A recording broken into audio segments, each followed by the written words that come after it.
자, 저번 시간에 이어서 자바 IO 두 번째 시간입니다. 어, 이번에 볼 클래스는 파일 클래스예요.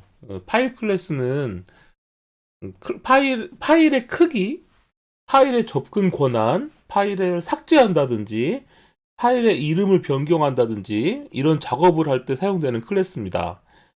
여기서 주의해야 될 것은 디렉토리도, 폴더도 파일로서 취급된다라는 겁니다.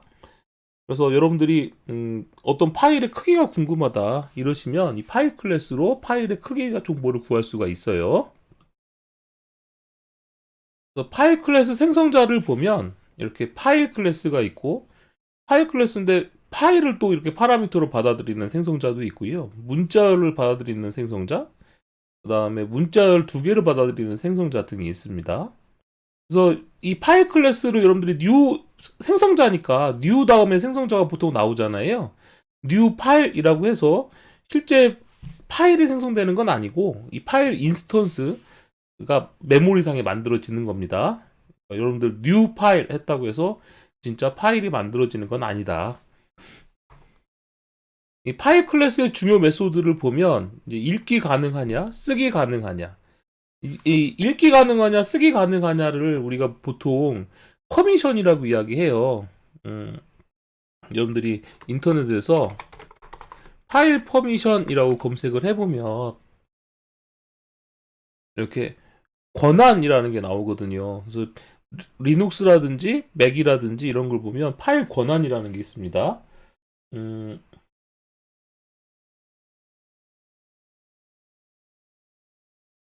글자 크기를 좀 제가 키워볼게요. 네, 제가 파일 여러분들 맥 터미널에서 ls라는 명령을 입력하면 이게 파일 목록이 나오거든요. 그런데 ls-la라고 하면 파일에 대한 상세 정보가 나옵니다. 이 파일에 대한 상세 정보가 나오는데요. 이렇게 파일 상세 정보 앞에 이렇게 써 있는 이 부분이 파일 퍼미션이라고 해요.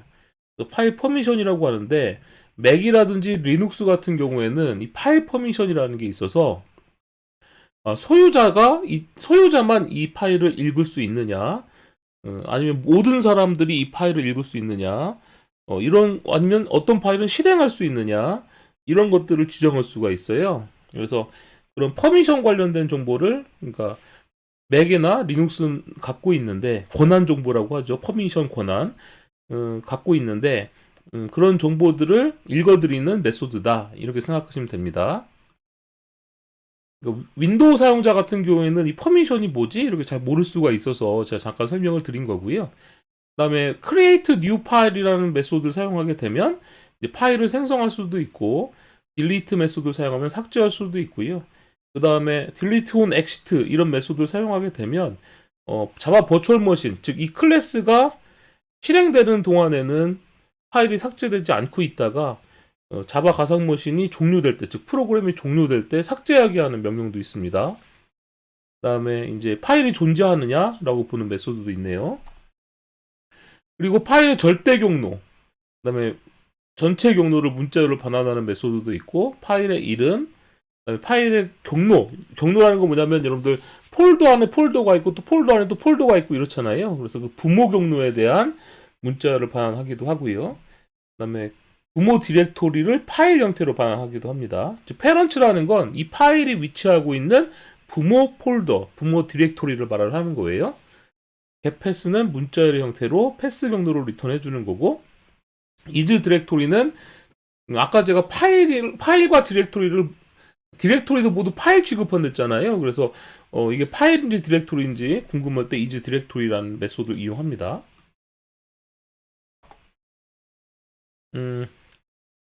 제가 간단한 예제를 한번 작성해 봤는데요.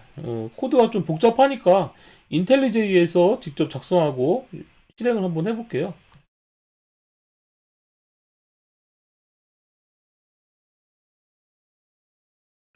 파일의 정보를 보는 예제입니다. 그래서 제목이 파일 인포라고 되어 있고요. 자, 지금 보시면 자바 IO 패키지에 있는 파일 클래스랑 자바 IO 패키지에 있는 IO exception 이라는 클래스를 두 가지 임포트를 했습니다. 임포트 한다는 건 메모리에 올리겠다 이런 뜻이 아니라 뭐라고 했었어요? 요 패키지에 있는 이 클래스를 나는 사용할 거야 라는 뜻이라고 했었죠.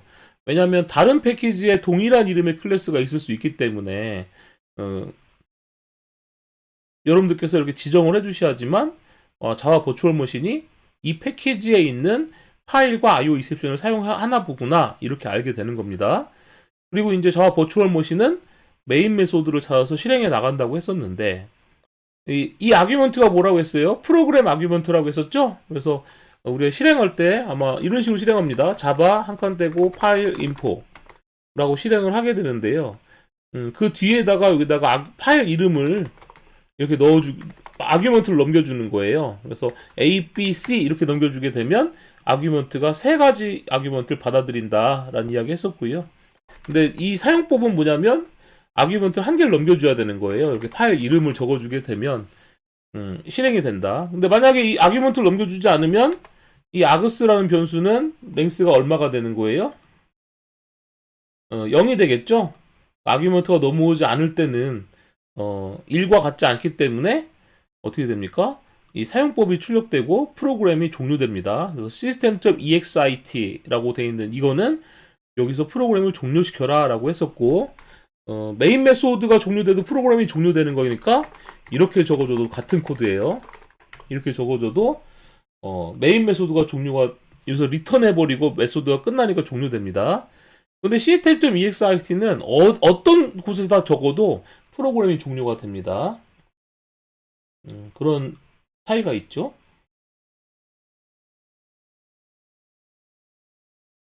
네. 그 다음에 이제 볼까요? 파일 F는 new 파일이라고 해서 이 파일 생성자를 이렇게 보면 아규먼트가 하나 들어왔죠? 아거스의 0번째니까 문자를 하나 받아들이는 건데 API 한번 가보겠습니다. 자바 IO 패키지에서 이게 파일 클래스였거든요. 파일 클래스가 있고 설명이 막 나와 있고 생성자를 보면 뭐라고 되어 있냐면 파일에 가로 열고 가로 닫고 사이에 보면 뭐라고 되어 있어요? string path name이라고 되어 있죠? 즉 파일에 대한 경로명을 이렇게 여러분들이 적어주시면 됩니다. 파일에 대한 경로명. 그러면 그 파일에 대한 경로명을 읽어드려서 그 파일이 존재하면 true를 리턴해주고요. 존재하지 않으면 false가 리턴되거든요. 그래서 존재하지 않으면 이제 파일이 존재하지 않습니다라고 출력되는 거죠. 문자열이 큰 따옴표가 좀 다르네요. 그래서 존재하지 않으면 파일이 존재하지 않습니다라고 출력을 하는 거고 파일이 존재할 경우엔 이 부분이 실행되게 되는데 이제 f.length라고 하는 건 파일의 길이 그다음에 뭐 파일을 읽을 수 있느냐, 쓸 수 있느냐, 절대 경로 뭐 이런 경로들을 쭉 출력하고 있죠. 네. 자, 그다음에 이제 getName 뭐 등등 출력하고 있습니다. 그래서 한번 이걸 실행해 볼게요. 그냥 실행을 하면 이 아규먼트가 없으니까 랭스가 0이 나오겠죠. 그래서 이 부분이 실행될 겁니다. 그래서 사용법이라고 해서 자바 파일 인포 파일 이름 이렇게 출력되고 있고요. 그럼 이 아규먼트를 넘기려면 어떻게 한다고 했었냐면 여기 보면 실행하는 버튼 옆에 요 셀렉트 박스를 누르면 에디트 컨피그레이션이라는 게 있다고 했었죠. 그래서 여기에다가 파일 인포 클래스를 지금 방금 전에 실행한 파일 인포 클래스가 선택되어 있는데 여기 프로그램 아규먼트에 적어주면 된다고 했습니다. 자, 그럼 여기다가 제가 뭐라고 적을 거냐? 점이라고 적어볼게요. 점은 현재 폴더를 말하거든요. 현재 경로. 그래서 OK 버튼을 눌러보겠습니다. 자, OK 버튼을 누르면 그 다음에 눌러볼게요. 실행을 눌러보면 어떻게 나와요? 자, 이런 결과가 나오는데 자, 지금 요거 보시면 인텔리제이가 실행해주는데 자바 명령을 실행해주고 있죠? 맨 뒤에 보면 파일 인포라는 클래스를 실행하는데 뒤에 뭐가 적혀 있어요? 점이 적혀 있는 걸 볼 수가 있습니다. 점은 현재 이 자바가 실행되는 경로를 말해요. 자바가 실행되는 경로를 말하는데 일단 보면 현재 디렉토리니까 점이라는 건 현재 디렉토리를 나타내니까 현재 디렉토리는 읽을 수도 있고 쓸 수도 있는 상황이라는 뜻이고요. 자, 지금 이 자바 프로그램이 실행되는 현재 경로는 뭐냐면 유저스 밑에 유어스토리 밑에 데벨 밑에 또다시 유어스토리 밑에 해피자바라는 거 밑에 점이라는 폴더가 되어 있죠. 네. 그런데 지금 보시면 해피자바라는 폴더 안에 점 이렇게 되어 있는데 근데 이 점은 사실 없는 게 낫죠. 전체 경로를 따지면 제대로 된 경로로 따지면. 그래서 캐노니컬 패스에는 점이 없는 걸 볼 수가 있습니다. 그 다음에 파일명은 점, 페런츠는 없죠. 널이라고 나와 있네. 널이라고 나와 있네요. 근데 이렇게 패스는 제가 입력한 점이 나오는 걸 볼 수 있습니다. 그러면 점이라는 것은 이 인텔리제이는 지금 이 경로에서 실행하는 거구나. 해피자바가 뭐예요? 이 프로젝트 자체를 말하죠.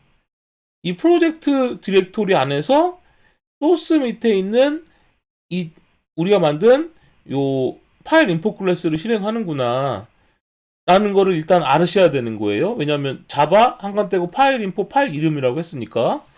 그러면 이 해피자바라는 폴더 안에 무슨 파일이 있냐면 이런 파일 있죠. 해피자바 IML이라고 해서 인텔리제이 설정 파일이 있는데, 이번에는 제가 에디트 컨피그레이션 선택해서 점 대신에 해피자바 밑에 있는 해피자바.iml이라고 한번 적어보겠습니다.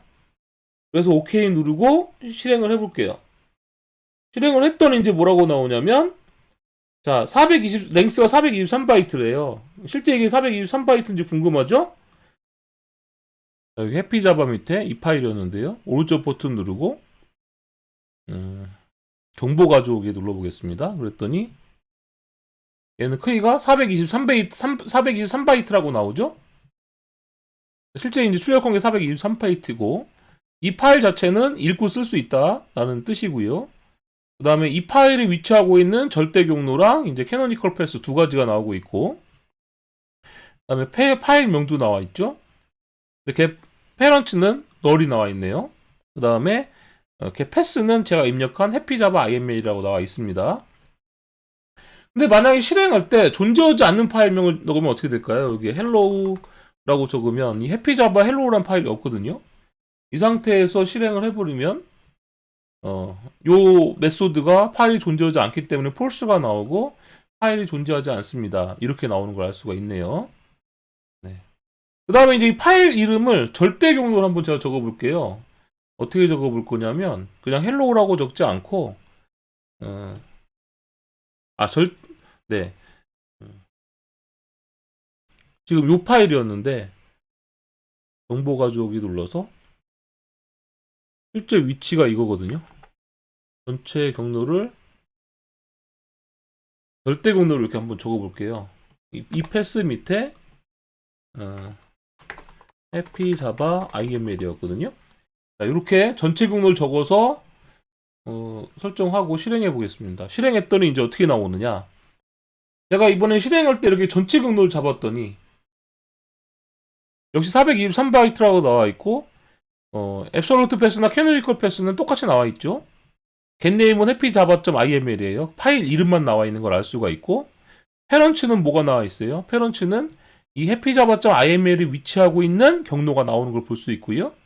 패스 자체는 뭐라고 되어 있어요? 이 파일이 포함되어 있는 전체 경로가 패스로 나오는 걸 알 수가 있습니다. 그래서 여러분들께서 파일 정보를 볼 때, 이런 정보들을 우리가 자바에서 알아내서 사용할 수 있구나 라는 것 정도 이해하시면 될 것 같네요.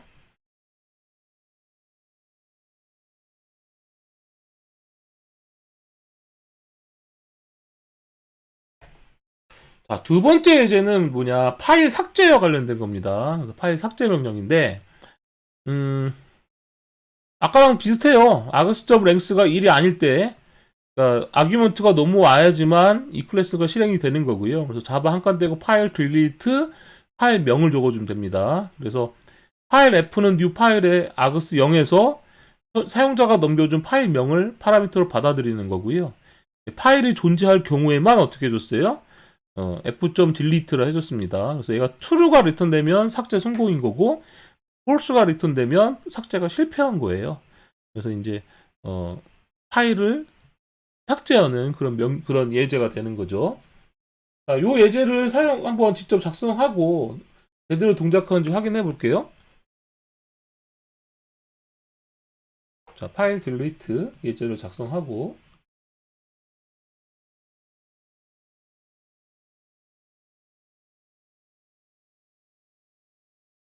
네. 그냥 실행해 보겠습니다. 아규먼트 없이 실행하면 어떻게 됩니까? 아이고, 파일 딜리트 실행해야 되는데 예전 걸 실행했네요. 다시. 지금 제가 소스 폴더에다 만들어야 되는데 엉뚱한 폴더에다 만들어가지고 클래스로 인식이 안 됐어요. 죄송합니다. 네, 다시 그냥 실행해보면 자바 파일 딜리트 파일 이름이라고 나와 있죠. 일단 파일을 삭제하려면 파일을 생성을 해야 됩니다. 그래서 일단 제가 tmp라는 폴더에 가서요. 파일을 하나 만들어 볼게요. 파일을 리눅스나 맥에서는 파일을 생성할 때 어떤 명령을 사용하시면 되냐면 터치라는 명령을 사용하시면 되거든요. 터치 한 칸 떼고 myfile 01.txt라고 해주게 되면 터치란 명령을 사용해주게 되면 0바이트짜리 파일이 하나 만들어집니다. 윈도우 사용자는 그냥 메모장 같은 거 하나 열어서 파일을 아무것도 안 쓰고 저장해주시면 만들어지겠죠. 그래서 터치라는 명령으로 가끔 파일을 만들 때가 있어요. 그래서 만들면 이렇게 myfile01이란 파일이 만들어집니다. 경로는 /tmp 경로에다 제가 만들었어요. 자, 그러면 이제 실행할 때 어떻게 실행해 주느냐? 여기다가 프로그램 아규먼트로 /tmp 밑에 아까 파일명이 뭐였죠? 네. myfile01.txt를 이렇게 넣어서 실행을 하는 거예요. 그럼 설정을 해주고 실행을 하게 되면 이렇게 프로그램 아규먼트로 이렇게 전달된 걸 볼 수가 있고요. 파일 삭제를 성공했습니다 라고 출력하고 있죠. 실제 이제 여기서 ls라는 명령을 쳐보니까 ls-la 해보면 제가 만들어 놨던 파일이 사라진 걸 알 수가 있습니다. 지금은 이제 파일 삭제된 다음에 다시 한번 실행해보면 어떻게 될까요? 파일이 존재하지 않습니다. 이렇게 나오고 있죠? 자, 이번에는 제가 이렇게 해볼게요. 방금 전에 제가 이 파일을 만들었었잖아요. myfile01.txt라고 만들었었는데 다시 똑같이 만들어 볼게요. myfile01.txt 라고 만들고 ls-la 해보시면 이렇게 자, userstory라는 사용자가 만든 파일이에요. 사용자가 누구예요? 제 계정이 userstory거든요. 그래서 userstory라는 사용자가 이 파일을 만들었는데 이 userstory 사용자는 이런 권한을 갖고 있다라는 거예요. 그래서 이 앞에 있는 권한이 뭐냐면 사용자 권한이거든요. 그래서 userstory 사용자는 이 파일에 대해서 읽고 쓸 수 있다라는 뜻이에요. 쓸 수 있다라는 건 삭제도 가능하다는 뜻이거든요. 그리고 제가 인텔리제이에서도 이 프로그램을 실행하고 있는데 이 인텔리제이를 실행하는 것도 userstory라는 계정이에요. 그래서 서로가 뭐예요? 권한이 맞기 때문에 삭제가 되는 거거든요. 근데 제가 이 파일을 권한을 루트 사용자로 바꿔볼게요. 루트에서 루트 사용자로 바꾸려면 루트 권한으로 바꿔줘야 되거든요. 그래서 sudo라는 명령을 쓰셔야 되는데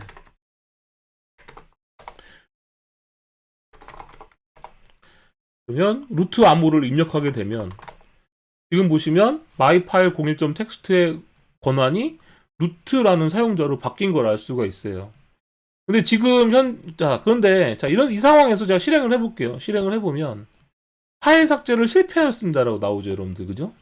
왜 파일 삭제가 실패하느냐?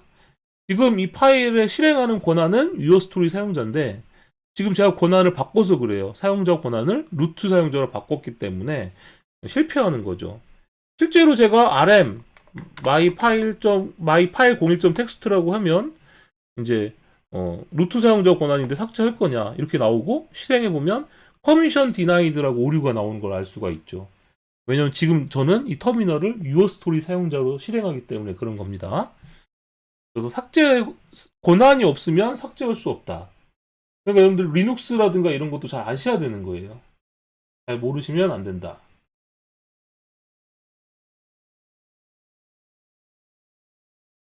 네. 자,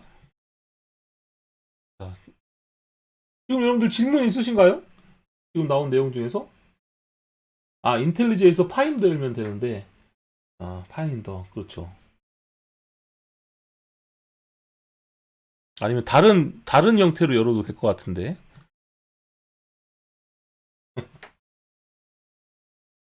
관리자 권한에도 종류가 있나요? 루트 계정을 뭐 또 만드셔도 되긴 하는데, 루트 권한을 가지고 있는 계정을 만들 수도 있겠죠? 근데 굳이 그렇게 하진 잘 않는 것 같고. 네, 이번엔 파일 리스트에 대해서 알아보도록 하겠습니다.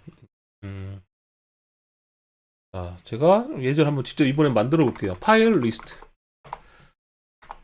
파일 목록을 보고 싶어요. 예를 들면 지금 제가 여기서 보세요. ls라고 명령을 치면 이렇게 ls-la라고 치면 파일 정보가 이렇게 보여지잖아요. 이 파일 정보를 보고 싶다. 예를 들면 /tmp라는 경로를 지정해주면 그 경로 밑에 있는 파일들을 목록을 보고 싶은 거예요. 그럼 어떻게 해주느냐? 자, 파일은 new 파일 자바 IO 패키지에 있죠? /tmp 이렇게 해준 거예요. 그럼 나는 /tmp에 있는 모든 파일 정보를 읽어드리고 싶어요. 그러면 파일점이라고 입력해 보면 이 파일 정보로부터 뭘 할 수가 있냐? 쭉 내려보면 메소드가 굉장히 많은데 리스트 파일즈라는 게 있죠? 그래서 파일 배열을 리턴해 주고 있습니다. 여기서 보면 리스트 파일즈라고 해주면 얘가 파일에 대한 배열을 리턴해줘요. 즉, 이 폴더 안에 있는 모든 파일 목록을 던져주는 겁니다. 그럼 배열을 던져줬으니까 for 인티저 i는 0부터 i는 파일스의 랭스만큼 반복하면서 파일스 배열의 i번째에 getName 이렇게 출력하면 파일 이름들이 다 출력되겠죠. 실행해보면 어떻게 나왔습니까? 이런 파일들이 이름이 나오고 있어요. 지금 제가 ls라고 했을 때 이렇게 파일 4가지가 나왔었잖아요. 이렇게 4가지 정보가 나오고 있죠. 근데 만약에 tmp 밑에 이 파일명 있죠. 제가 아까 만들었던 myfile01.txt 이렇게 들어가면 어떻게 될까요? 자, 이렇게 들어가서 실행을 해보면 에러가 나고 있죠. 자, 왜 7번째 줄에서 왜 에러가 날까요? 이 파일.list 파일스는 폴더에 있는 것들만 구하는 거예요. 폴더에 있는 파일 목록을 구하는 건데 지금 얘 자체가 폴더가 아니라 일반 파일이니까 파일 안에서 파일 리스트 구할 수는 없거든요. 그래서 이제 얘가 null 값을 리턴해 주는 거고 null의 랭스를 구하니까 null 포인트 디셉션이 발생하는 거죠. 그래서 여러분들이 만약에 방어적 프로그램 짠다면 어떻게 짜야 되냐면 if 파일 아까 디렉토리냐 아니냐 물어보는 게 뭐였어요? is 디렉토리. 디렉토리일 때만, 현재 파일이 디렉토리일 때만 이렇게 실행해 주는 게 좋겠죠. 그 다음에 else 한다면 어떻게 해줘요? 디렉토리가 아닐 때는 이 파일에 getName 정도만 출력해도 될 겁니다. 그래서 실행해보면 이제 디렉토리가 아닐 때니까 이제 파일명만 출력되고 있는 걸 알 수가 있고, 만약에 여러분들이 이렇게 디렉토리명을 지정해주면 디렉토리가 true일 테니까 그 디렉토리 안에 있는 모든 파일 정보들이 이렇게 출력이 될 겁니다. 그렇죠? 근데 네, 이렇게 출력이 된다라는 걸 좀 더 기억하시면 될 것 같고요. 그런데 여기에서 지금 파일 목록을 출력해주고 있는데 여기 이 안에서 또 디렉토리가 나오면 또 디렉토리 안에 있는 걸 또 출력하게 하고 싶다. 이럴 수도 있겠죠? 그럼 어떻게 해주느냐? 자, 이거 보세요. 이 파일이 디렉토리면 목록을 출력해주고 디렉토리가 아니면 파일명을 출력하라고 했잖아요. 자, 이 부분을 제가 이렇게 마우스로 커서를 잡고 오른쪽 버튼 누른 다음에 리팩터라는 메뉴가 있거든요. 이걸 누르고 제가 메소드 추출 extract 메소드라는 걸 눌러볼게요. 눌러보면 자동으로 어떻게 됐습니까? 메소드가 여기 분리가 됐죠. print files 라고 해주게 되면 방금 전에 제가 여기 블럭으로 한 부분이 프라이빗한 메소드로 분리가 된 걸 알 수 있어요. 그죠? 그러면 지금 얘는 뭐 하는 거예요? 이 파일에 대한 정보를 프린트 하는 거잖아요. 그죠? 파일에 대한 정보를 프린트 하는 건데 얘는 지금 어떻게 하고 있습니까? system.out.println이라고 해주는데 얘도 파일에 대한 정보를 출력하는 거잖아요. 그런데 디렉토리일 때는 그 디렉토리 안에는 파일도 있고 폴더도 있을 수 있으니까 디렉토리일 때는 목록이 출력됐으면 좋겠고 파일 땐 파일 이름이 출력하게 할 수도 있거든요. 그게 얘죠. 그래서 이때는 재기적인 용법으로 프린트 파일스 한 다음에 지금 받아들인 파일스의 i번째 이렇게 해주게 되면 재기적으로 계속 그 안쪽에 있는 디렉토리까지 다 내용을 출력할 수가 있을 거예요. 실행해보면 자, tmp 자, 뭔가 잘못된 것 같은데 파일 리스트 리스트 자, tmp를 넣어줬어요. 그러면 얘가 디렉토리냐? 라고 보면 디렉토리니까 파일 리스트 파일스에서 파일 목록을 구하고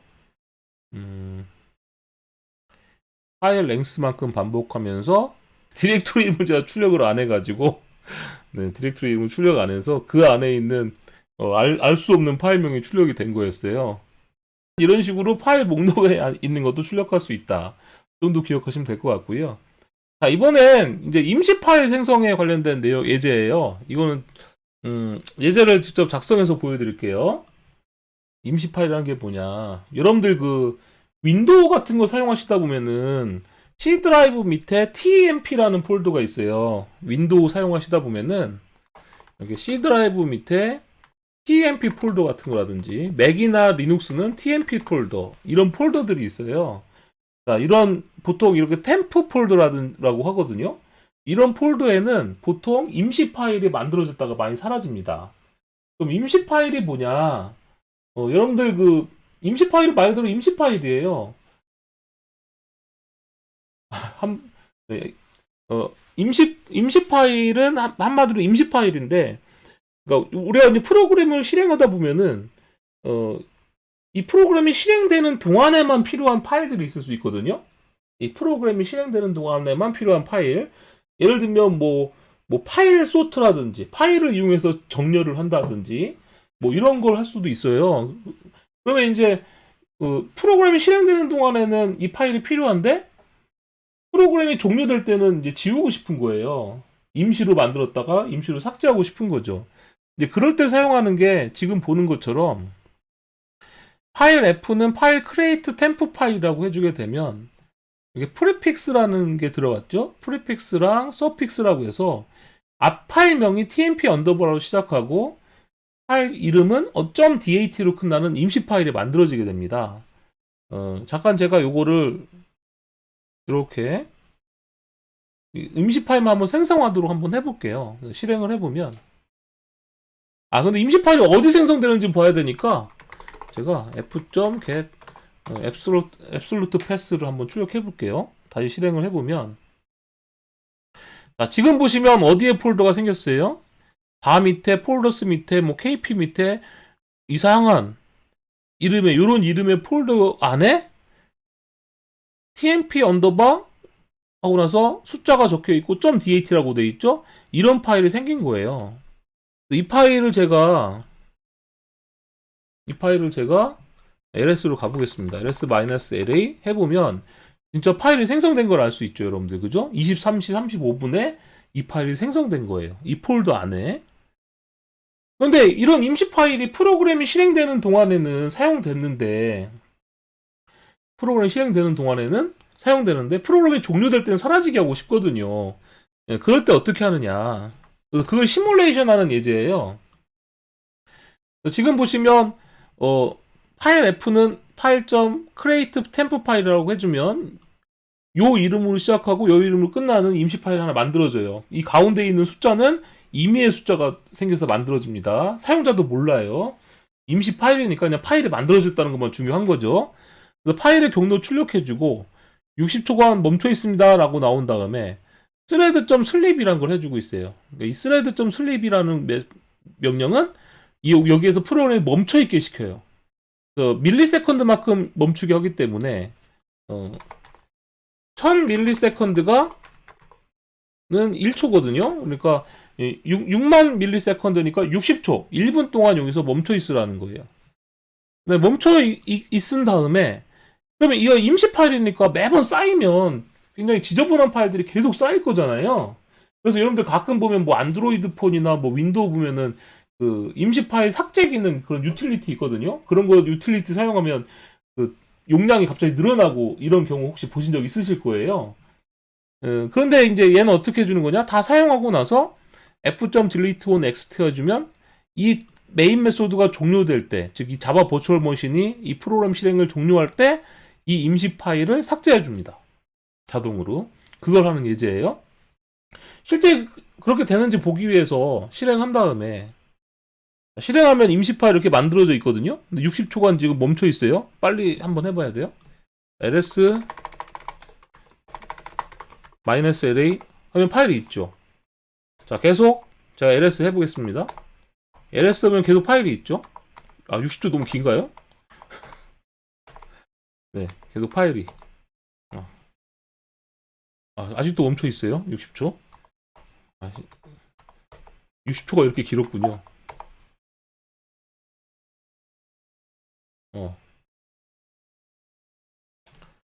네.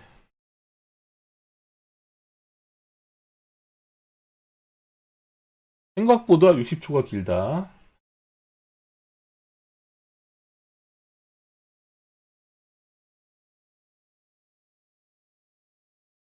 60초가 왜 안 끝나죠? 1시 100, 1000, 1초? 60초 맞는데. 멈췄어요. 60초가 상당히 기네요. 자, 했더니, 지금 보니까 어때요? 프로그램 종료하고 나서 ls 변경 했더니 해당 파일은 없다고 나오고 있죠, 여러분들. 그죠? 그래서, 임시 파일을 만들고 그 파일을 다 사용한 다음에 자바 버추얼 머신이 종료될 때, 즉 이 프로그램이 실행이 종료될 때 삭제해라. 이런 명령입니다. 그래서 여러분들께서 파일을 이용해서 뭐 정렬을 한다든지 파일 소트를 한다든지 이럴 때 임시 파일을 사용할 일이 있으면 이런 방식으로 파일을 만들어서 사용하시면 됩니다. 순간 60초가 아닌가? 60분인가? 이런 생각을 좀 했네요. 자, 이번에 나오는 거는 이제 바이트 단위로 입력받고 출력하는 바이트 스트림이에요. 그래서 전 시간에 자바 IO에는 크게 바이트 단위로 입출력하는 스트림이 있다고 했었고, 문자, 캐릭터 단위로 입출력하는 스트림이 있다. 이런 이야기 했었어요. 기억하시죠? 그래서 바이트 단위로 입출력하는 클래스들은 다 누구의 자손이라고 했었냐면 인풋 스트림과 아웃풋 스트림의 자식이라고 했었습니다. 그래서 인풋 스트림의 자식들로는 이런 애들이 있고 아웃풋 스트림의 자식으로는 이런 애들이 있다 정도 기억하시면 될 것 같고요. 그 다음에 여러분들한테 이야기했을 때 자, 인풋 스트림과 아웃풋 스트림의 자식인데 그 중에서 뭘 구분할 수 있어야 된다고 했었냐면 주인공이냐 장식이냐, 우리 데코레이터 패턴이라고 했었죠. 주인공이냐 장식이냐를 구분할 수 있어야 된다라고 했었어요. 그래서 주인공과 장식을 구분해 주는 건 뭐라고 했었냐면 생성자다 이런 이야기 했었죠. 그래서 이런 클래스들이 있다. 인풋 스트림 아웃 스트림은 추상 클래스고요. 바이트 단위 입출력 클래스는 인풋 스트림 아웃 스트림의 후손이다. 그래서 인풋 스트림이 가지는 중요한 메소드가 뭐냐? 얘는 추상 클래스인데 이 인풋 스트림 추상 클래스 갖고 있는 중요 메소드로는 이런 메소드들이 있다라는 건데요. API를 잠깐 보면, 자, API를 잠깐 보면, 인풋 스트림 한번 가볼게요. 여기 인풋 스트림이라고 있죠? 자, 인풋 스트림이라는 클래스가 있는데, 인풋 스트림은, 퍼블릭 앱스트랙트 클래스니까 추상 클래스고요. 그 다음에 가지고 있는 메소드들이 쭉 나와 있는데, 그 중에서도 어떤 메소드가 추상 메소드냐면 가장 중요한 리드 메소드가 추상 메소드입니다.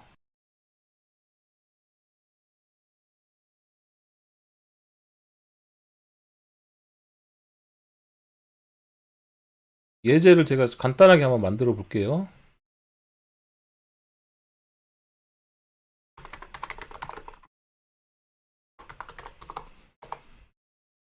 인포스트림 01이라고 제가 예제를 하나 작성을 했는데 메인 메소드를 만들고 인풋스트림 in은 에서 제가 null이라고 선언해 보겠습니다. 그러면 자, 인풋 스트림에서 read라고 메소드를 사용하잖아요. 그러면 이 read라는 메소드는 지금 보니까 빨간 줄이 그려져 있어요. 뭐라고 돼 있냐면 마우스 커서 갖다 대면 IO 이셉션이 발생한다. 이런 이야기가 돼 있거든요. 그래서 이 read라는 메소드는 IO 이셉션이 발생한다는 뜻이에요. 근데 컴파일러가 이렇게 에러 난다는 것은 얘는 체크드 익셉션이라는 뜻이거든요. 그래서 try 캐치 반드시 이렇게 익셉션 처리를 해줘야 됩니다. 그래서 이제 익셉션 처리를 이렇게 적을게요. IO 오류. 자, 그럼 자, 이렇게 인풋 스트림을 다 사용하고 나서는 반드시 파이널리 부분에서 뭐 해줘야 되냐면 인점 클로즈라는 걸 해주셔야 돼요. 근데 클로즈도 마우스 커서 갖다 대니까 IO 익셉션이 발생하기 때문에 얘 자체도 이제 체크드 익셉션이거든요. 그래서 원래는 이렇게 써주는 거예요.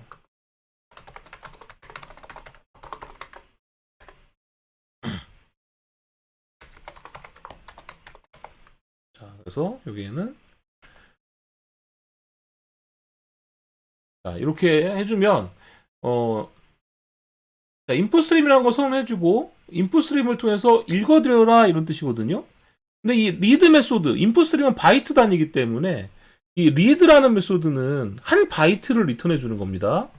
그러면 한 바이트를 리턴해 주는 거니까 원래는 이렇게 써야 될 것 같아요. 바이트 B는 이렇게 해서 한 바이트를 읽어드리는 거니까 바이트 B라고 쓸 것 같은데 실제로 얘는 바이트를 리턴해 주는 게 아니라 인티저 값을 하나 리턴해 줍니다.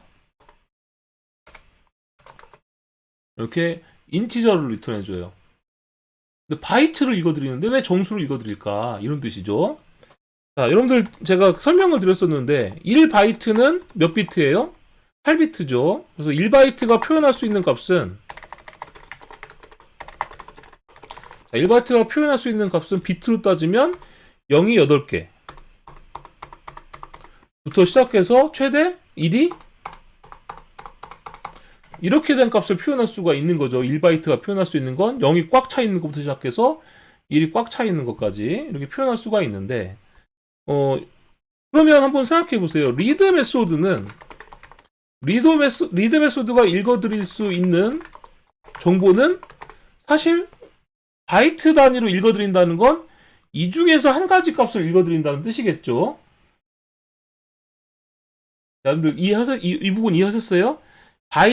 바이트 단위로 읽어드리는 거니까 한 바이트를 읽어드린다는 것은 한 바이트는 여기서부터 여기까지 표현할 수 있는 값을 읽어드린다. 이 부분 이해하셨습니까? 이해하셨으면 손 들어주세요. 손. 다른 분도 다 이해하셨나? 이해하셨죠? 1바이트가 표현할 수 있는 값이 0이 8개부터 1이 8개까지 꽉 차 있는 거니까 리드 메소드가 읽어드릴 수 있는 정보는 이 중에 하나를 중에 한 개를 이제 읽어드린다는 거죠. 그러다 보니까 이제 자바를 만든 사람들은 어떤 고민을 했냐면 더 이상 읽어드릴 게 없다. 예를 들면 이런 거죠. 1바이트씩 파일을 읽어드리는 거예요. 그럼 만약에 파일이 크기가 100바이트짜리 파일이면 몇 번 읽어드리면 되겠어요? 문제. 100바이트짜리 파일이에요. 근데 내가 1바이트씩 읽어드리는 거예요. 그럼 몇 번 읽으면 돼요?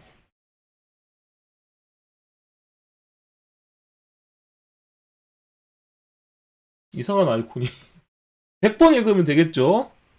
자, 그런데 100번 읽어드리는데, 근데 만약에 1바이트씩 읽어드리는데, 근데 파일의 크기를 모르는 거예요. 그럼, 언제까지 읽어드리냐? 라는 문제가 있겠죠?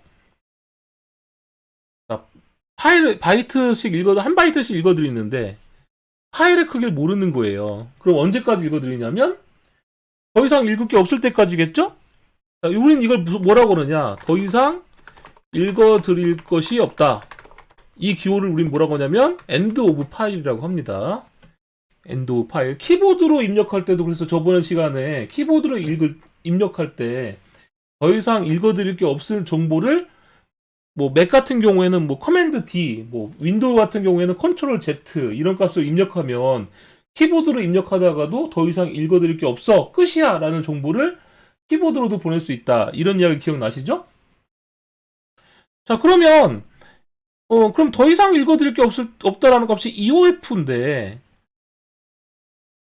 그럼 내가 1바이트씩 읽어드리는데 이 사이에 있는 값 중에서 EOF를 표현할 수 있는 값은 뭘까요, 여러분들?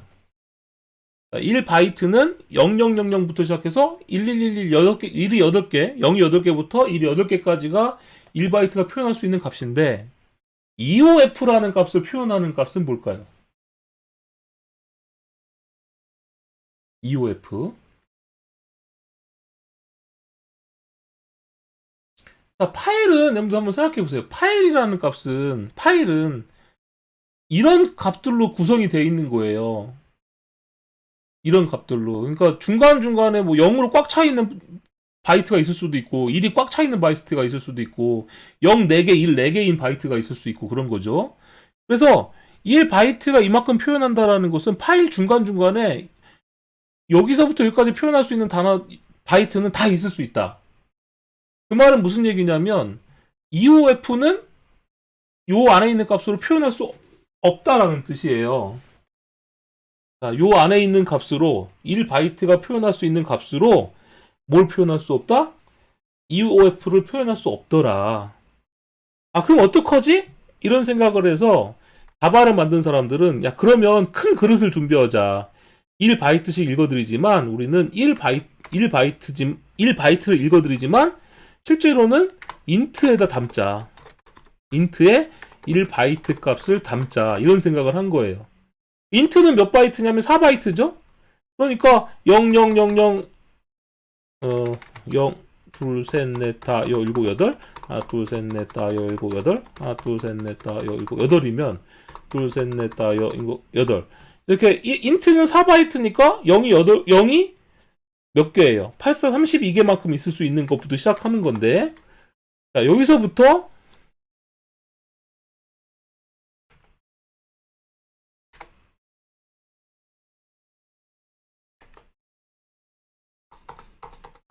자, 이렇게 표현하도록 하자. 즉 그릇을 큰 걸 쓰자.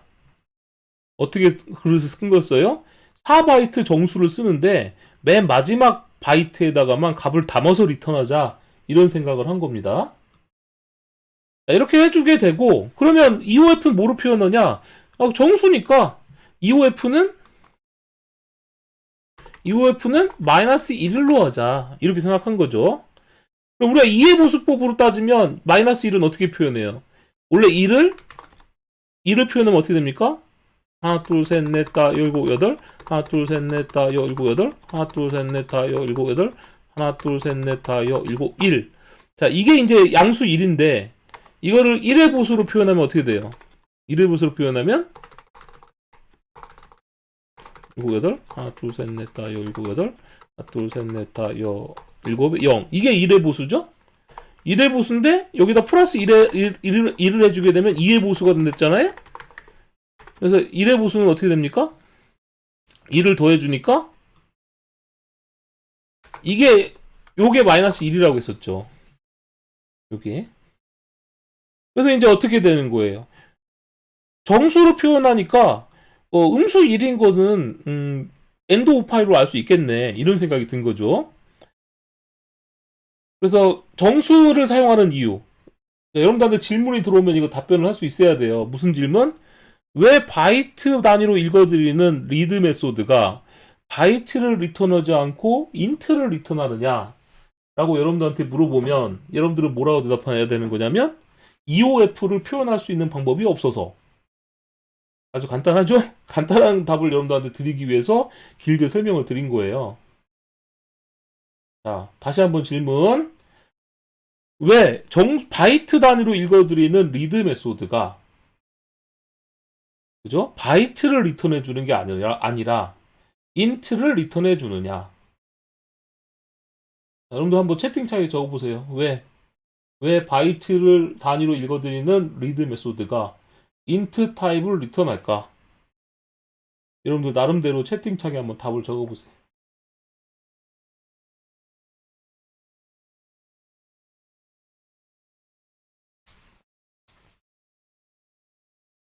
기다리겠습니다. 왜 바이트 단위로 읽어드리는 리드 메소드가 바이트를 리턴하는 게 아니라 int를 리턴할까? 네, EOF를 표현하기 위해서. 네, 맞아요. 왜냐면 읽어드리는 정보가 바이트만 리턴해주면 중간중간에 바이트만 리턴해준다면 끝을 표현할 수 있는 방법이 없는 거예요. 왜냐면 이 바이트로 표현할 수 있는 모든 값들은 입력 대상이니까 이 바이트 범위를 벗어나는 값이 하나는 필요했다는 거죠. 맞아요. 네. 네. 그걸 설명할 수 있으면 됩니다.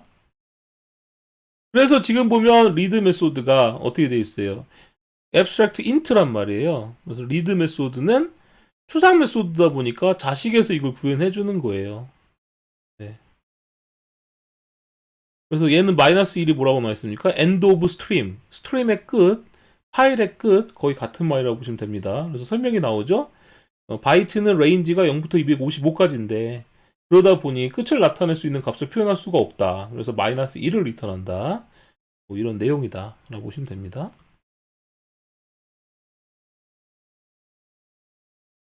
이해하셨죠?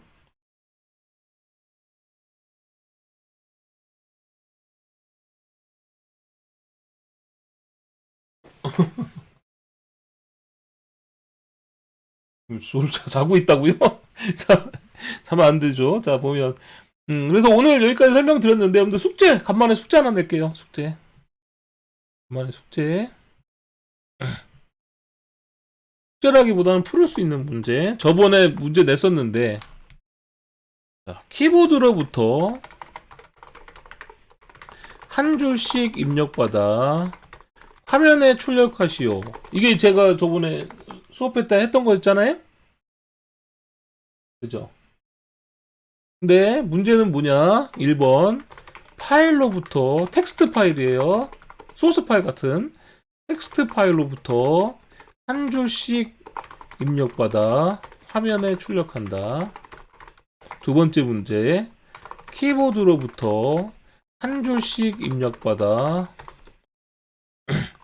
파일에 출력한다. 파일명은 내가 입력 아규먼트로 받아들인다.